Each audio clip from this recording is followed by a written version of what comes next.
allez-vous? Plutôt bien après ce match. Ouais. Votre équipe semblait impactée à l'issue des 2 dernières rencontres de la saison. Comment avez-vous réussi à la remobiliser pour ce play-off face à Rodez? Il a fallu 2 jours, 3 jours pour récupérer mentalement un petit peu de cette période. Mais après, on est de nouveau rentré en discussion, communication collective, individuelle, pour remettre du positif, se remobiliser sur notre objectif, qui sont les barrages, et qui est une autre compétition, voilà, qui ressemble plus à une coupe qu'à un championnat. Les garçons ont bien réagi, on l'a vu sur le dernier match. Et là, vous êtes donc encore en course pour monter en Ligue 1. Comment vous analysez cette équipe du FC Metz? L'équipe de Metz qui est une équipe solide, voilà, assez athlétique, avec des garçons qui vont très vite. Un garçon qui est au-dessus du lot, qui est Miko Tadze aussi, qui est capable à tout moment de déstabiliser n'importe quelle défense. Et notamment, même on l'a vu sur le dernier match contre le PSG, ça reste aussi voilà, un joueur de haut niveau. Mais bon, l'équipe de Metz, c'est une équipe solide, qui a des capacités à la récupération sur les transitions d'aller très vite. Vous l'avez dit, le FC Metz dispose de joueurs très athlétiques. Ouais. En quoi cela va avoir un impact sur votre plan de jeu ou sur le choix de certains joueurs? Oui, bien sûr. Nous aussi, on a aussi des capacités à avoir de l'impact physique. Donc, c'est surtout d'être prévenu, que les joueurs connaissent leur rôle quelque part. Voilà, et à quoi s'attendre sur ce match-là. C'est le plus important, il est là en fait. Et vous pensez avoir du répondant sur ce plan? Ouais, oui, je pense qu'on a notre mot à dire, même si je pense qu'ils sont à un très haut niveau là-dessus. Nous, voilà, on va pouvoir se défendre, ne vous inquiétez pas.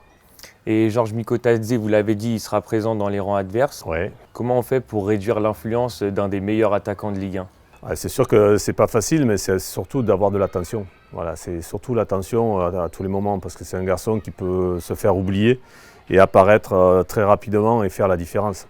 Donc c'est surtout je vais focaliser mes défenseurs et mes milieux sur l'attention. Vous allez leur préparer une petite vidéo? Oui, elle est en gestation.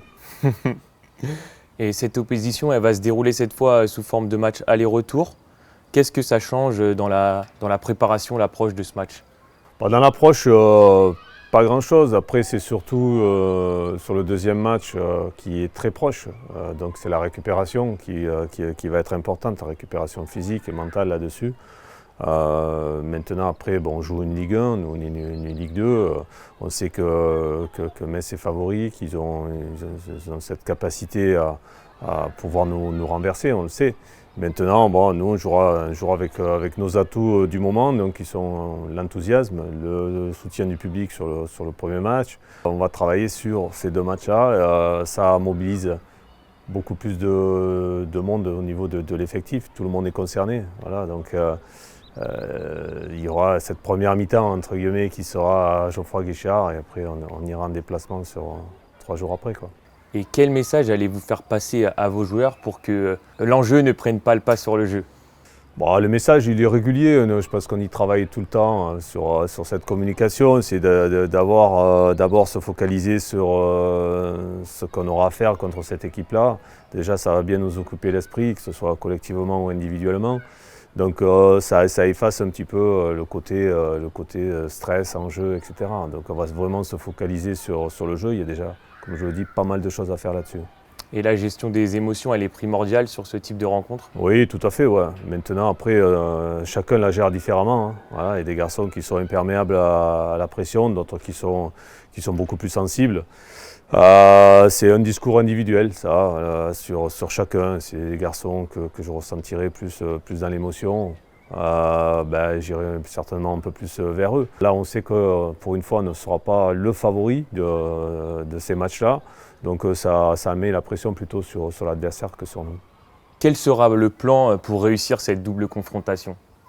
Là, il y a plusieurs plans. Donc il faudra que défensivement on soit très solide. Il va falloir aussi qu'on soit certainement plus précis sur le plan offensif, parce qu'on est une équipe en Ligue 2 qui a eu beaucoup d'occasions, beaucoup de situations offensives, mais pas toujours dans la finalité ce qu'on attendait.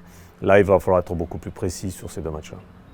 Irvine Cardona est votre arme fatale sur cette deuxième partie de saison.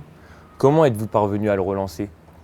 Erwin, je le connais depuis un bout de temps. Je pense que quand il est dans un lieu où il se sent bien, dans une équipe qui évolue, comme lui, il le ressent, etc., c'est un garçon qui a des grosses capacités. Lui aussi, il a des capacités athlétiques, mais aussi de finisseur. Je n'ai rien réussi du tout. En fait, c'est que lui, on a surtout au niveau du club réussi à le mettre dans des bonnes conditions.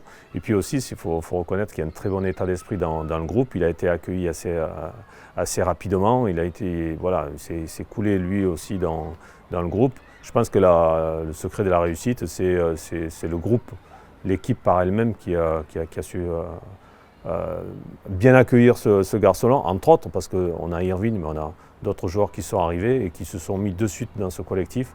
C'est grâce à certains leaders qui étaient déjà en place.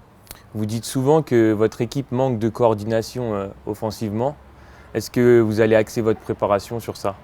Oui, alors la préparation elle est courte, hein, parce que d'abord il a fallu récupérer, mais pas que. Voilà, on sait que, comme on vient d'en parler, on a beaucoup de situations très intéressantes, mais manque un peu parfois de compréhension, de justesse technique ou peut-être d'agressivité pour la mettre au fond. Donc, bien sûr qu'on va y bosser, mais ce n'est pas en 2 jours qu'on va bouleverser l'affaire. Ça ne peut pas se corriger en si peu de temps. Non, ça se travaille sur le long terme. Mais déjà, on s'est corrigé un peu sur les dernières semaines. On a corrigé certaines choses, ce qui nous a permis de marquer 2 buts contre Rodez. Donc voilà, on sent qu'on a quand même avancé. Ouais, mais là, c'est le type de match où on a moins d'opportunités, donc la moindre, il faut la mettre au fond. Certainement, ouais, c'est sûr qu'on aura moins d'opportunités que contre Rodez. Et vous sentez que les fondations de votre équipe sont assez solides pour réussir cette montée? Fondation de l'équipe, oui.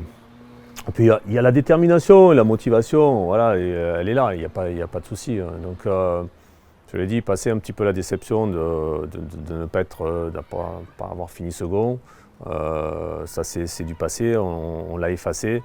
Donc je sens qu'il y a un certain renouveau dans l'équipe.